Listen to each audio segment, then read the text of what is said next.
नमस्कार मंडळी, आज आपण आलो आहोत शेगाव मधील एका अत्यंत पवित्र आणि ऐतिहासिक ठिकाणी श्री मारुती मंदिरात। या मंदिराचा संबंध श्री गजानन महाराजांच्या जीवनातील एका अद्भुत प्रसंगाशी जोडला जातो। परंपरेनुसार पाटील कुटुंबातील काही मुलांनी गजानन महाराजांची परीक्षा घेण्याच्या भावनेनं त्यांना उसानं मारले, मात्र महाराजांच्या शरीराला कोणतीही इजा झाली नाही। महाराजांनी त्या मुलांवर राग न धरता उलट प्रेमानं त्यांची विचारपूस केली आणि त्यानंतर त्याच उसाचा स्वतः रस काढून त्या मुलांना प्यायला दिला। महाराजांची ही करुणा आणि क्षमाशीलता पाहून पाटील कुटुंबातील मंडळी त्यांच्या चरणी नतमस्तक झाली अशी कथा सांगितली जाते। आज आपण ज्या मारुती मंदिराचे दर्शन घेत आहोत तेच हे पवित्र स्थान असल्याचं भक्त परंपरेत मानले जाते। या ठिकाणी उभे राहिल्यावर त्या काळातील हा प्रसंग डोळ्यांसमोर उभा राहतो आणि गजानन महाराजांच्या प्रेम, दया आणि क्षमाशीलतेची आठवण होते। मंडळी,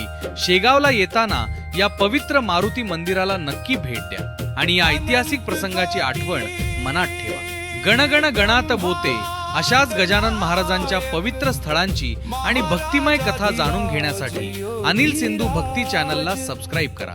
जय गजानन महाराज। सच्चिदानंद भक्त प्रतिपालक श्री शेगाव निवासी गजानन महाराज की जय।